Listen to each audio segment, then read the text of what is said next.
deserts, the driest places on Earth, covering more than a fifth of all the world's landmass, as dangerous to life as the highest peak or the coldest glacier. But in these harsh and barren wastelands, nature endures.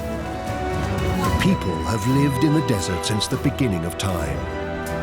Resilient and resourceful, they have developed unique cultures and deep spiritual bonds with these arid lands.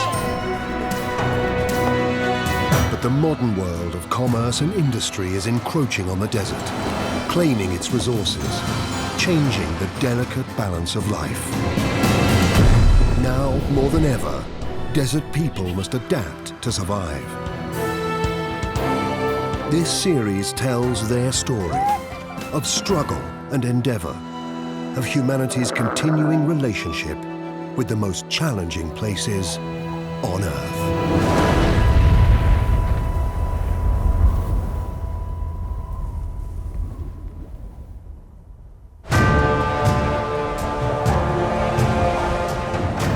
There's just one word that's needed to describe the Atacama.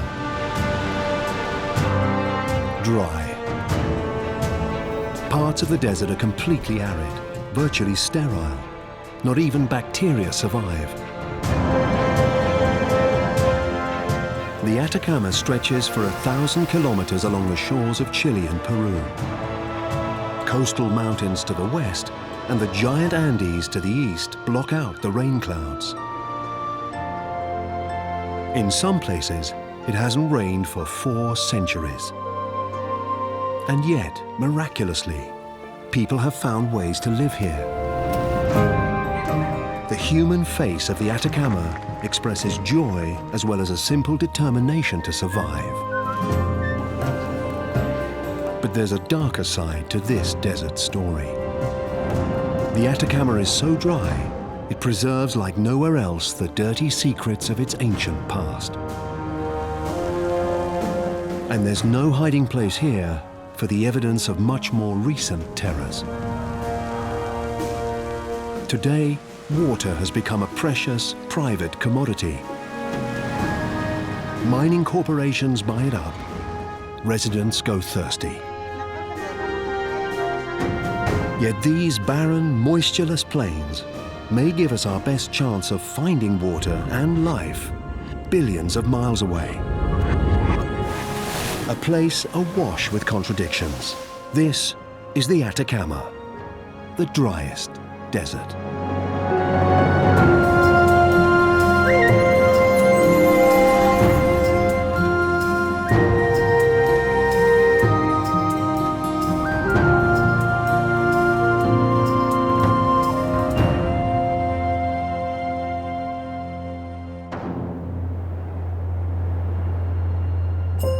Here, in the giant shadow of the Andes, is where the high desert and the story of human survival begins.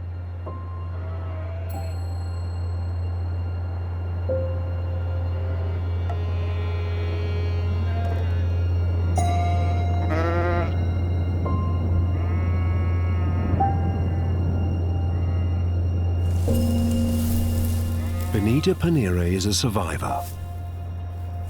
For 60 years, she's farmed an isolated patch of land in these mountains. Vivía con mi mamá y mi mamá falleció el año pasado y me quedé sola, pues yo no tengo hijos, no me he casado, nada, soy sola. Pues. 3,000 meters above sea level, life for Benita is a daily battle with the elements. En el invierno hace mucho viento, mucha tierra, que hace mucho frío y uno, no sé, ahí es un poco difícil. Benita's animals are her lifeline, providing milk and meat and something to trade. She has no electricity and no running water. She used to walk several kilometers to draw supplies from a mountain spring. But these days, the journey is too much for her. She's forced to depend on the generosity of neighbors. Even so, she has to eke out every last drop. Vienen todas las semanas y me dejan agua. Dura como una semana, 2 semanas, o más de 15 días, 20 días, según la cantidad que uso. Benita's most dependable helper is her nephew René. René feels a family responsibility to lend a hand as Benita's only close relative. As it happens, it's also a civic duty for him. He's the head man of the nearest village, Aikina. Life there can also be a struggle. Hay varias cosas que nos preocupa. Lo que veíamos, por ejemplo, en la calidad de vida que tiene nuestra gente acá. Estamos a pleno siglo XXI y todavía podemos ver, digamos, donde nuestra gente vive tal cual como un poco como la prehistoria, sin tener agua potable, digamos, mediante cañería, sin tener alcantarillado, sin más bien usando a campo libre.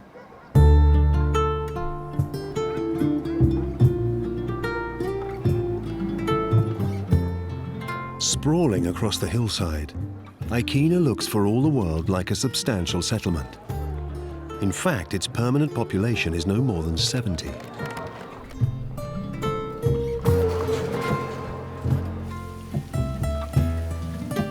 Most of these buildings are holiday homes.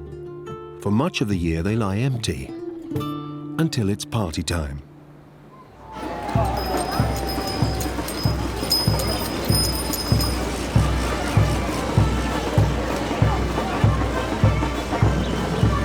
Aikina's festival lasts for days.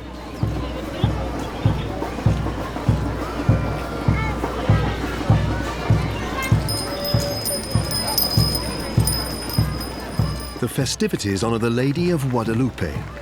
The story goes that the Virgin Mary appeared on this very spot in 1646. But no one seems to be quite certain of the exact date the miracle happened. And some say the Virgin showed herself more than once. The people of Aikina staged several celebrations, marking one of the most holy events in its history.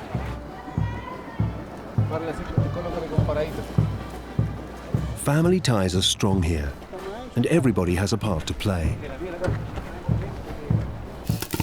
René's aunt makes the popcorn. It's a real feast for everyone. But this isn't just a little family occasion. At the height of festive season during the first week of September, the town's population swells to 75,000. Catholicism takes center stage.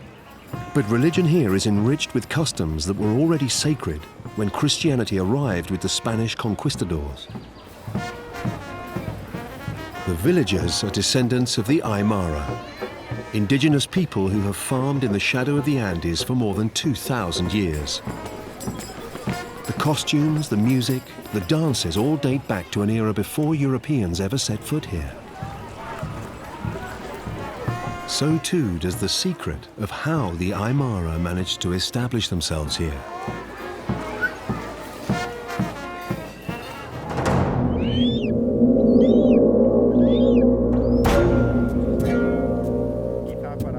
Eight kilometers east of the village lie the ancient ruins of Topain. The evidence here is of an Aymaran village that's more than 1,000 years old. In those days, the desert was even drier than it is today. Yet archaeologists like Cesar Pacero are finding increasing proof that even through the super drought, the population here not only survived, it thrived. Los habitantes de Topain, un grupo de unas pocas familias, fue capaz de aprovechar de forma súper eficiente y muy eficaz la muy escasa agua que había en este lugar. The keys to success were these rock channels, the arteries of a sophisticated water distribution system. The irrigation watered these specially built terraces, nourishing all the crops the Aymara needed. But with no rainfall, where did the water come from? The answer is in the very Andean peaks that block the rain clouds from reaching the desert. The summits catch what little precipitation there is, and redirected to glacial springs and underground rivers. The Aymara were able to pinpoint these hidden sources. By building simple dams, they could even store water for when the streams ran dry. La presa tenía una salida en esta parte de acá, que vemos por aquí, un agujero que habrían tapado o abierto en el momento en el que necesitasen cerrar o abrir el paso de agua, que realmente esta gente fue capaz de diseñar una forma de producción y un modo de vida tan eficientes que todavía hoy siguen siendo válidos y que por lo tanto eran entonces tan modernos como lo pueden ser hoy en día. 1,000 years later, the precious knowledge has not been entirely lost.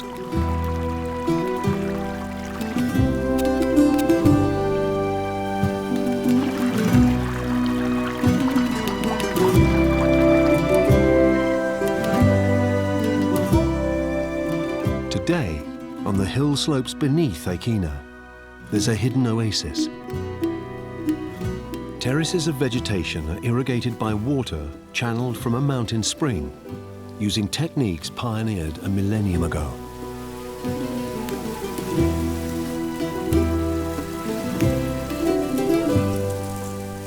And the valley below shows what's possible when you husband scarce resources with skill and ingenuity.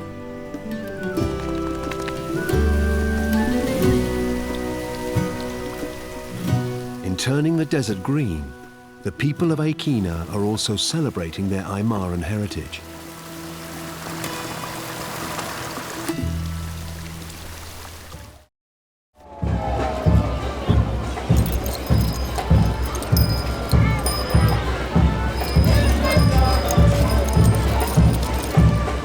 There's plenty to give thanks for. But even at party time, René can't be entirely free of worry. His family has lived in Aegina as far back as their memory goes. But there's a big change on the horizon. A change that René fears could rob his children of a future here.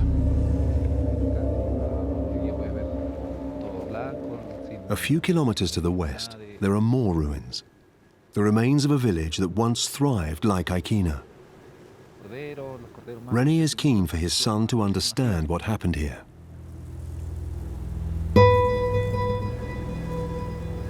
Esto antiguamente, todo esto lo que tú ves acá, era una vega.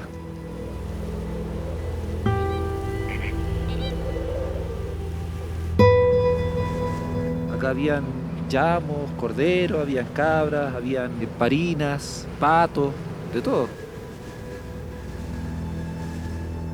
Snow meltwater from underground streams was what kept this valley fertile. Today, that water is being redirected for industrial use and in massive quantities.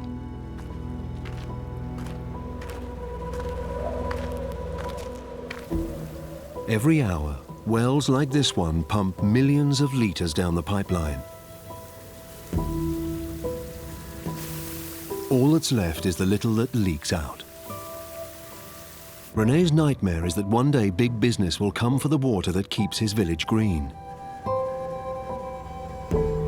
Yo desde acá, donde tú ves, con todo este desierto que tú ves acá, yo te invito a ti a que tú seas un cuidador y seas un defensor de corazón de nuestras tierras. ¿Ah? ¿Estás de acuerdo? Sí. Ya, hijo. Hacia el mundo entero, que sepa, digamos, el daño que... But the challenge may be far bigger than a boy could imagine. His home sits right next to one of the richest mineral fields on the planet.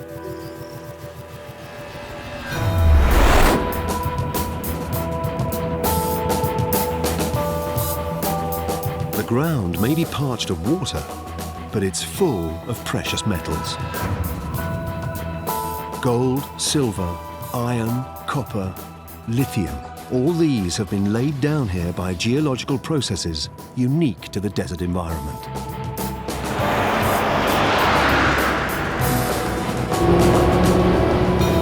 Extracting the mineral wealth can be hugely profitable. That's why more than 700 mines are now operating in the Atacama.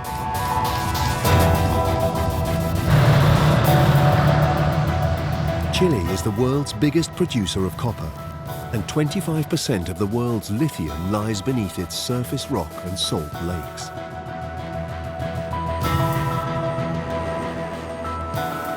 Lithium is an essential component in many familiar industrial products, like car batteries. Without it, the modern world would outrun itself.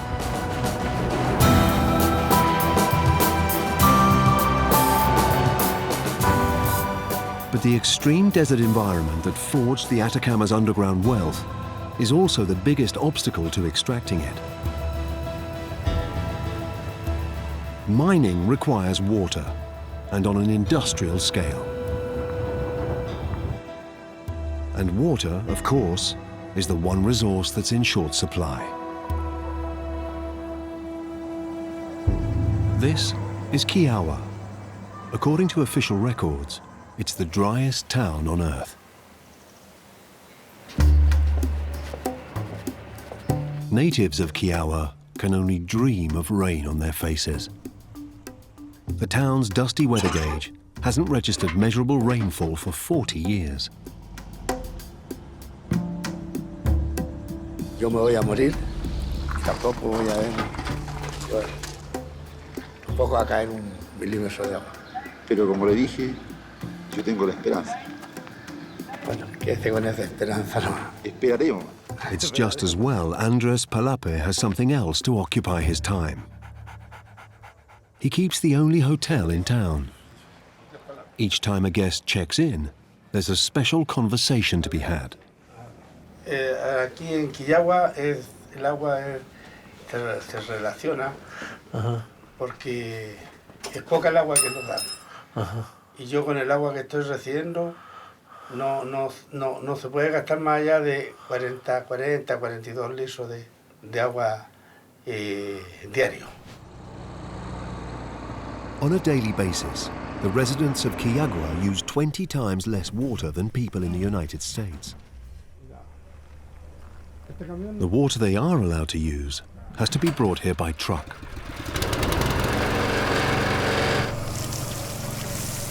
No hay mucha agua. Aquí el agua es bien concreta.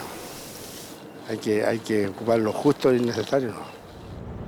Kiawa fights to survive, despite the record-breaking drought and the dryness of the landscape all around.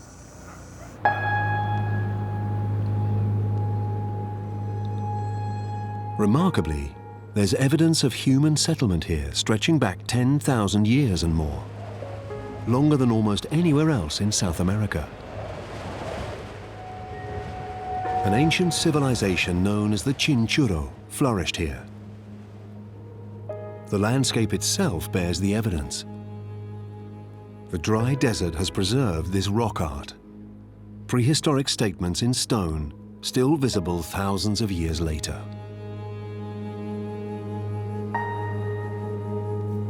And there's other proof of ancient human presence here in Kiawa. Proof that's dramatic and macabre.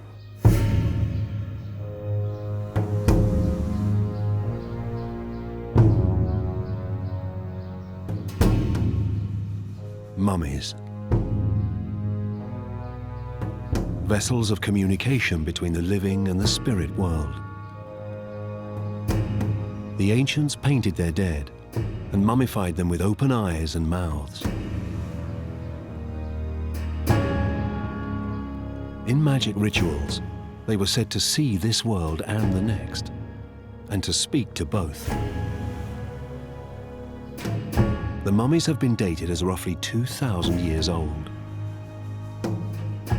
In any other museum, precious finds like these would have to be preserved in a dehumidified environment. But caretaker Felisa Sosa isn't concerned about that. She knows the atmosphere here is so exceptionally dry that nothing rots. Es una niñita. Y tenía el pelito en la boca, pues se le sale muy rebelde el pelo, se le cae. Ahí está. One body in Felisa's collection has a quite separate history. This man is from Asia. He died just a century and a half ago. He was a slave, a Chinese coolie, tricked into crossing the Pacific and forced to work in mining or farming. Tests show he had an enlarged liver. It's probable his masters paid him nothing but alcohol. His body was abandoned where he died. The desert did the rest, preserving his body. Graphic evidence of Kiowa's slave trading past.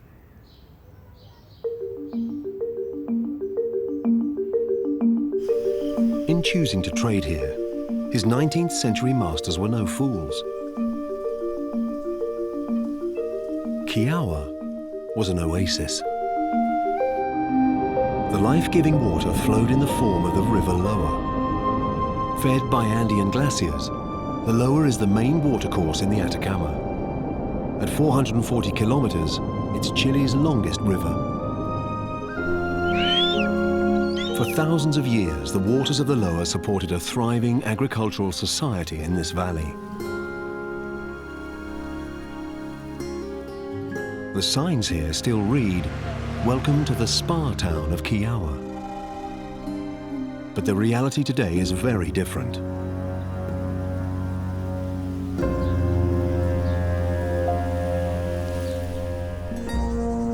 This evening, Andres is dining with his brother Miguel. It's a long-standing family tradition. When it began, they used to feast on local delicacies like freshwater shrimp. Nowadays, the menu is much more limited. Se comía el camarón frito, se comía en picante, se comía en cocido con mayonesa, se tomaba sopa de camarones, que más había gallina, cualquier gallina, conejo también, hay el criadero de conejos, todo eso también se terminó.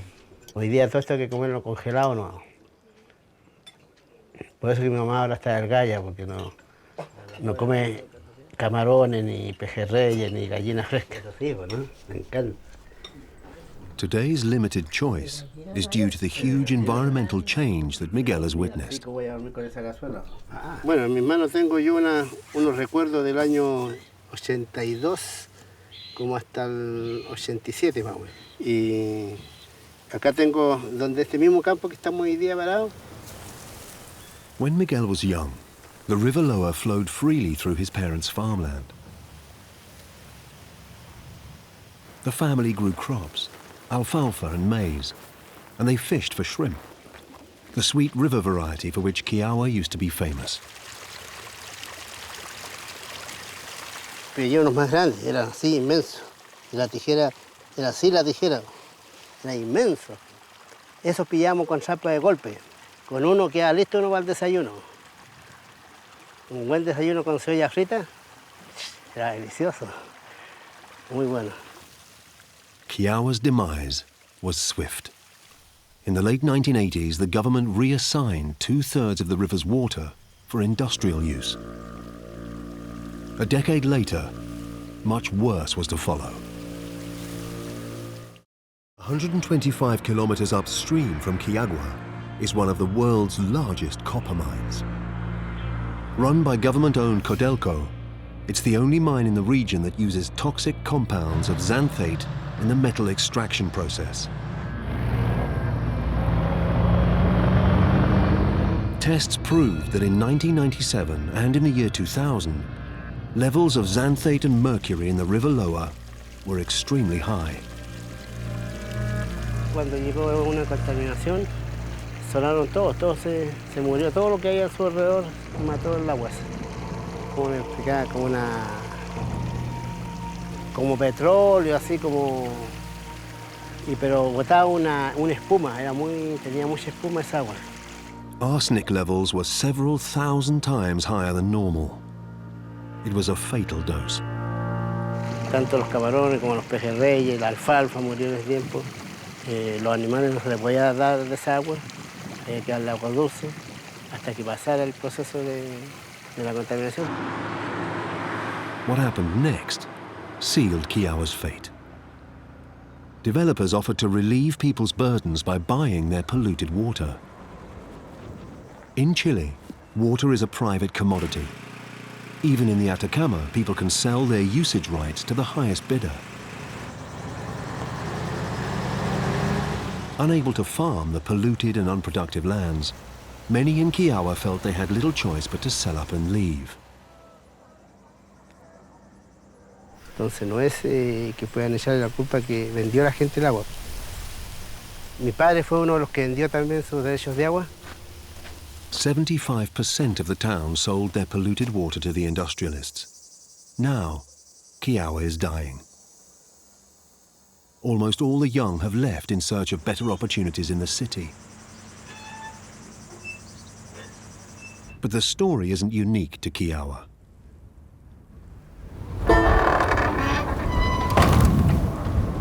Boom and bust is a recurring theme in the history of the Atacama.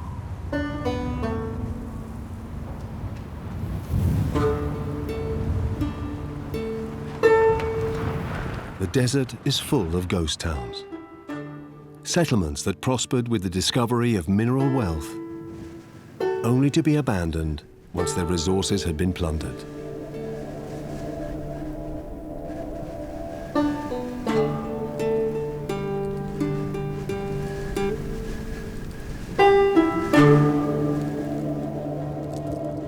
But the Atacama is far from being mined out. Millions of years ago, this desert was covered by a huge inland sea. Over time, the boundless sunshine of the desert dried out the waters, leaving a crystal residue. With no rainfall to dissolve the crystals, other sediments were deposited directly on top. Over many millions of years, huge beds of subterranean salt formed.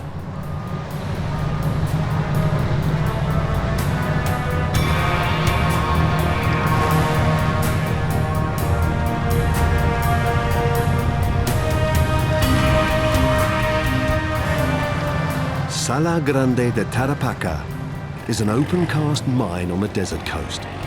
It's one of the purest sources of natural salt on the planet.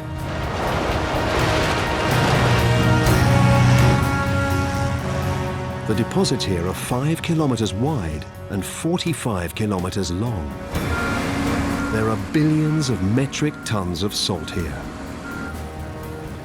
This one mine alone is big enough to satisfy the world's demand for salt for the next 200 years.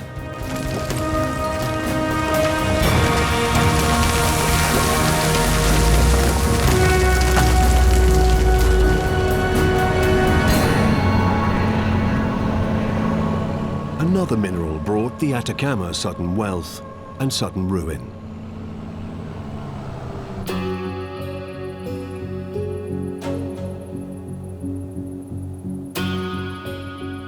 This is the town of Chacabuco.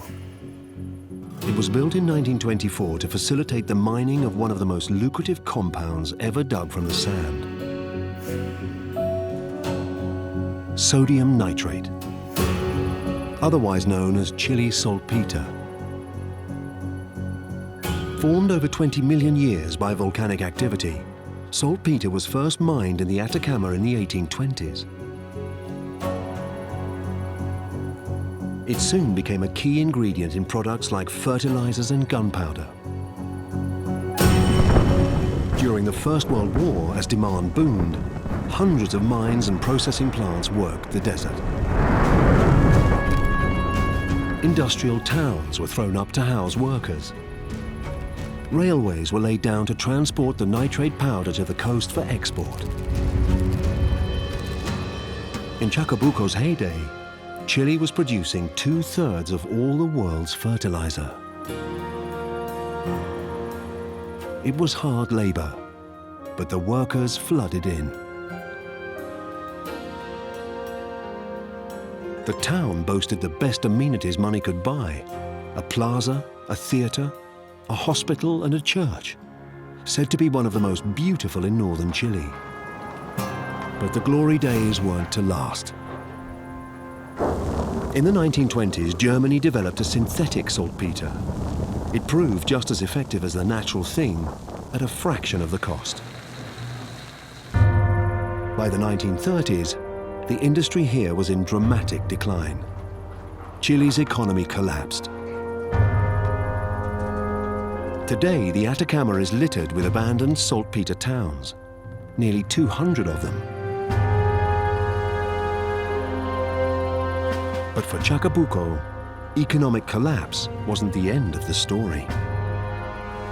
The ghost town would be resurrected in a new and dark chapter of Chile's history.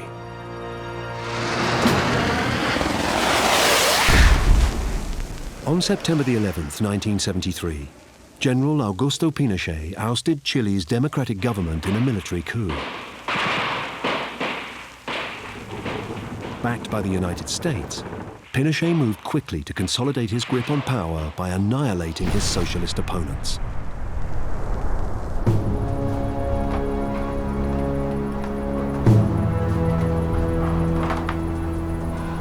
The new regime turned the empty houses of Chacabuco into a concentration camp for political dissidents.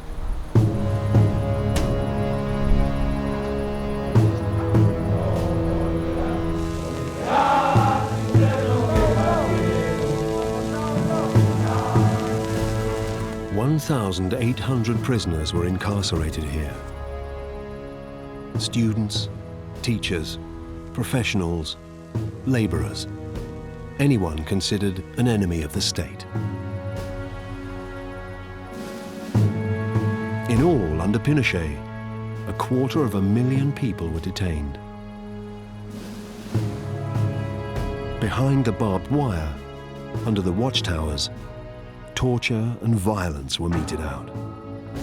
But it's taken a lifetime and a group of resolute women to uncover the truth about the most terrible atrocities. They took place outside the camp gates, witnessed only by a guilty few.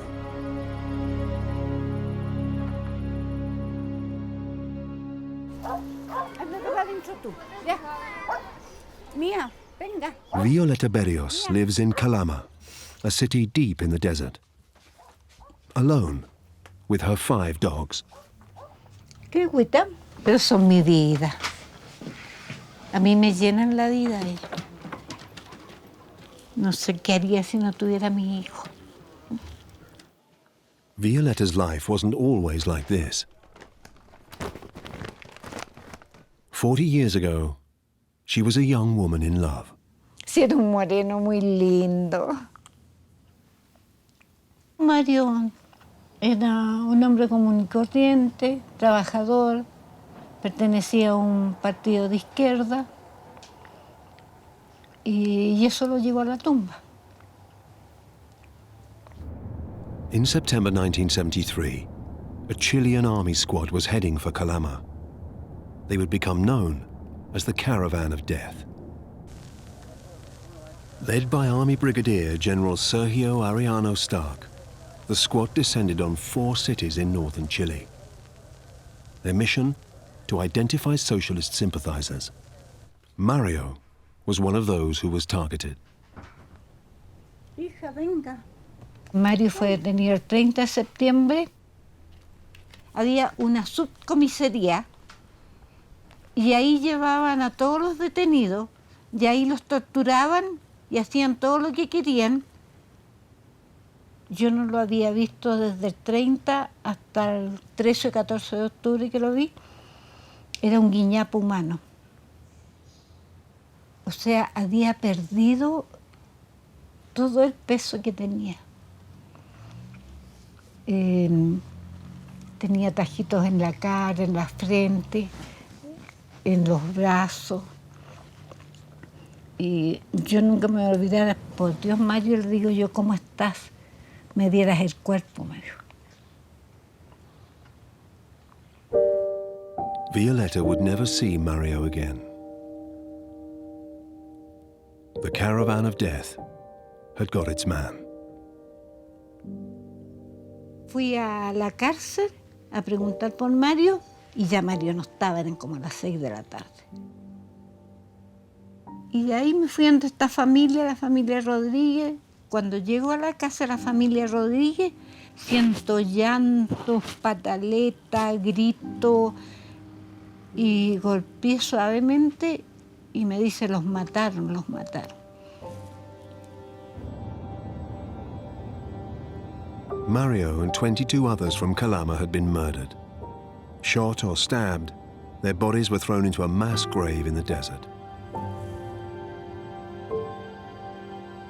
Grieving wives, mothers, sisters, daughters were desperate to discover their fate. Their anguish forged an unbreakable bond between them all. Meeting in secret, they became known as the Women of Calama. 40 years later, they still come together every week to share their memories. Lorena was just a small child when her father disappeared.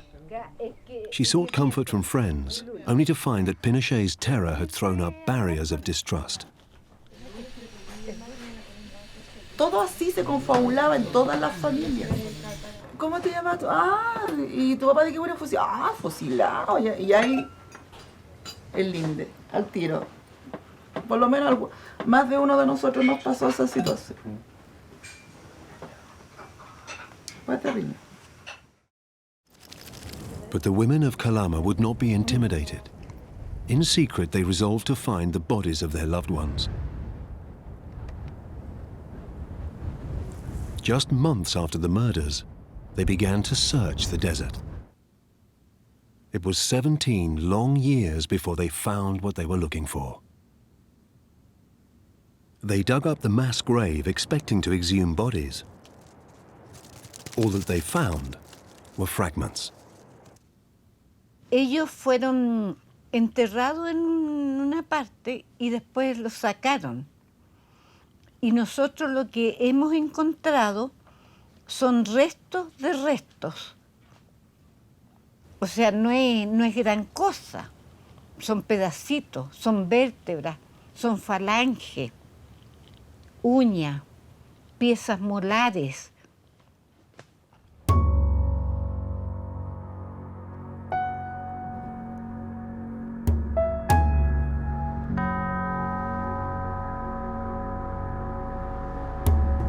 Today, this memorial marks the exact spot where their search ended.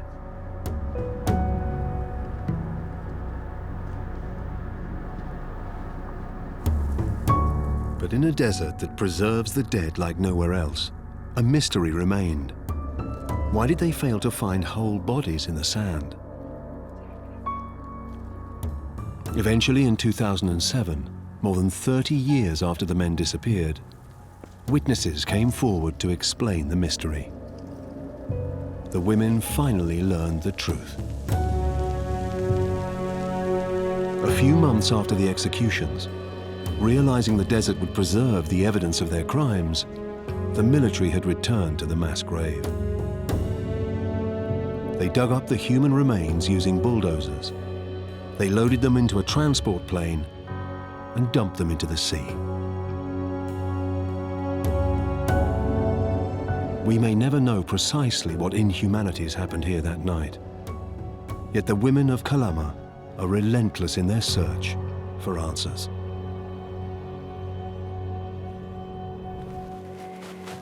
Pero es que es angustiante. Yo ya, o sea, me encuentro superada esta situación ya. O sea, pero hay que seguir haciendo las cosas nomás. Aunque los sentimientos sean otros, pero hay momentos que no se puede. Yo ya no puedo ya.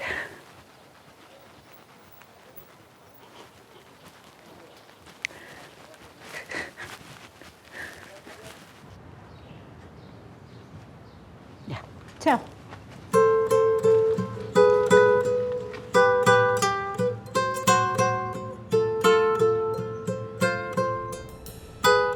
Everywhere, the Atacama tests the human heart. But the challenges are at their most extreme, at its western edge. The world's driest desert sits right next to a vast body of water. Along the Pacific coast, a string of small settlements are fighting for survival. At the edge of the continent, communities like Chanavaya are so remote they can feel as though they've been forgotten. The River Loa sweeps into the sea here, or would do if it had not been so depleted by industry upstream. What little water does trickle through is heavily polluted.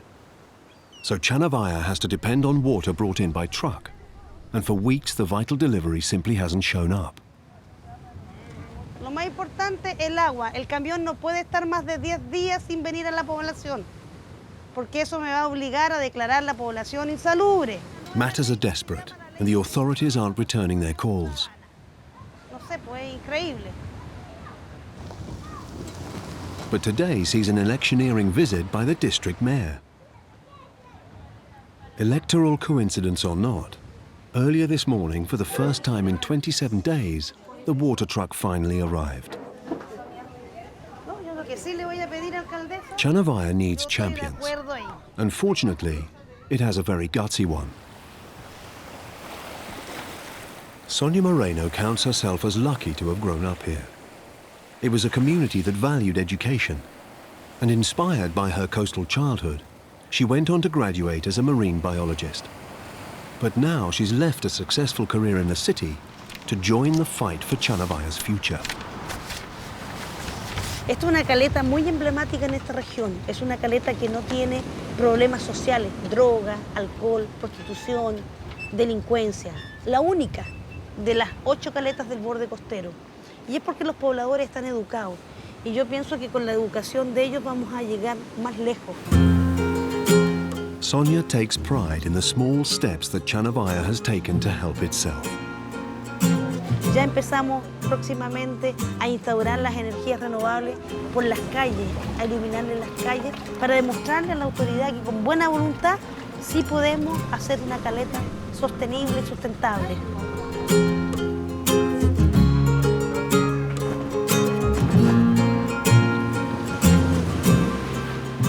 One natural resource that's always been available here is fish. Ellos en estos momentos, como ustedes están viendo, están pelando los peces de la noche. Estos esquelones se guardan, se raspan para hacer ceviche. Y con estas cabezas ellos hacen una sopa que es un caldillo. Todo se utiliza. But nowadays, even cleaning and cooking the fish is a problem. The area's scarce water is so polluted. One solution is to use the scales of the fish themselves to filter out pollutants in a process called biosorption. Entonces hay que educar a las comunidades para que sepan utilizar las escamas para poder limpiar las aguas de contaminación de arsénico, que es una problemática muy común en todas las zonas rurales y también zonas urbanas de la zona norte de Chile. But there's no guarantee that Chanavaya will continue to get even the little water it does receive. Along the coast, it has a competitor for supply. These industrial reservoirs will be left to evaporate and their copper residue exported. Sonia feels Chanavaya has been left high and dry. Hoy en día no existe nada. Y esto, digamos, es debido, no al calentamiento global, esto es debido a la mano del hombre. El hombre está utilizando las aguas en las minerías y así como va mermando la vida de las poblaciones, también de la naturaleza. Sonia sees multinationals buying up the water with profits boosted by Chile's low tax rates, whilst Chanavaya is drained of social investment. Y nosotros hoy en día no tenemos voto en decir no queremos esto. Esta mortandad no la queremos para nuestras futuras generaciones. Nosotros queremos un medio ambiente con agua, con flora, con fauna.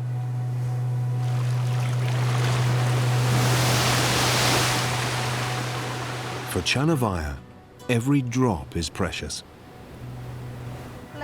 Locally, it's pioneering a scheme to scoop water out of thin air. These nets catch condensation from coastal fog. the droplets are piped down to the town below.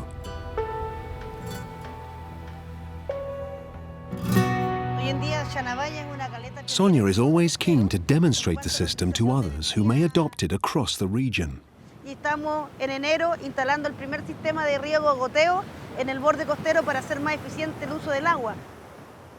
It's all very low-tech, and it's just a start. But for Sonia, even such a small-scale community project is important.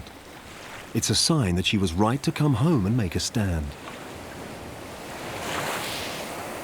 Yo amo vivir en Chanabaya.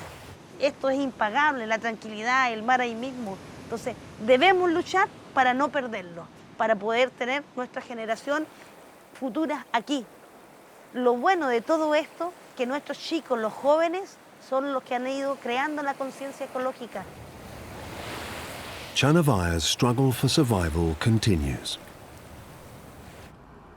Not far away, the quest for water has quite a different meaning. Perched 2,600 meters above the coastal plain is one of the most important scientific research centers in the world.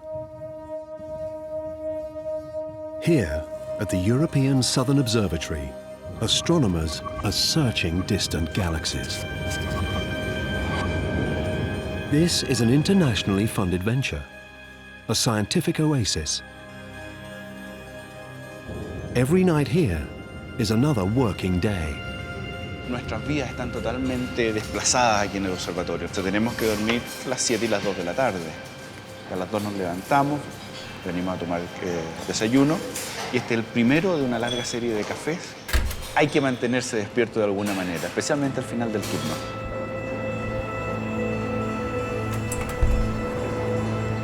Fernando Salman needs to stay alert. He's working with the world's most advanced optical instrument. It's a complex system of mirrors, which can see further into space than humanity ever has before.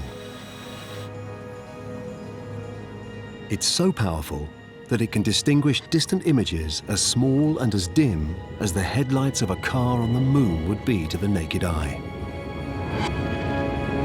Despite all that, it has a curiously unscientific name, the VLT, the Very Large Telescope. The VLT allows scientists here to study the molecular makeup of planets in other solar systems. Hace mucho tiempo se descubrió que cada elemento emite luz de un color particular. Si tú tomas sal en tu cocina y la pones en la llama del gas, eso va a emitir una luz amarilla muy fuerte. Entonces cada elemento tiene una firma propia. Y tú estudias los colores del objeto, tú puedes determinar si están presentes esos elementos. Uno de estos elementos es agua. For astronomers, the search for water on distant planets is the Holy Grail. Where there is water, there may be life. And perhaps an answer to the fundamental question, are we alone in the universe? The Atacama is the ideal place to search for evidence. Humidity levels here are so low, there's little danger of atmospheric moisture giving a false reading. Es una paradoja que justamente la sequedad y la falta de agua en este lugar y la poca capacidad de sostener vida que hay en este lugar es lo que hace este lugar el ideal para descubrir agua y vida en otros planetas. The Atacama is so dry that NASA road tests its Martian Explorer here. Parts of this desert are effectively sterile. Not even bacteria can survive in the soil. It's the closest thing to Mars on Earth. And if NASA's probe can search out life here, it's mission ready to find life on other planets. By exploring the limits of life on Earth, astrobiologists are hoping to learn more about how life may survive on other worlds. And there are some promising indicators. Parece haber agua en todas partes, de hecho. Está presente hasta en la Luna, está presente en los cometas, en los asteroides, en las lunas de Júpiter, de Saturno. Incluso está presente alrededor de agujeros negros en galaxias muy lejanas. El agua está en todas partes.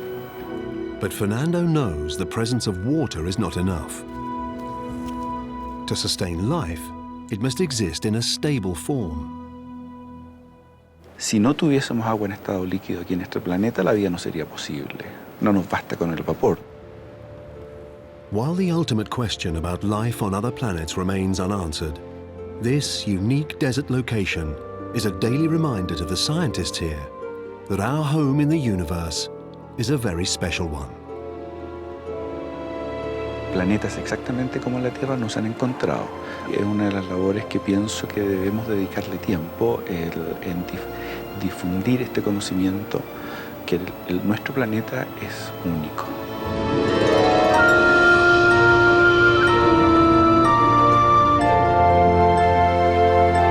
The Atacama, the driest desert. This place lays bare the most fundamental questions facing humanity.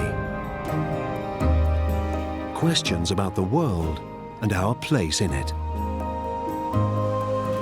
No one here can afford to take even the most basic necessities for granted.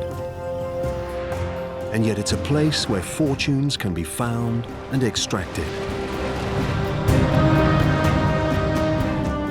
It reminds us that how we enrich our lives and what we pass on to our children, these are choices about the use of scarce resources.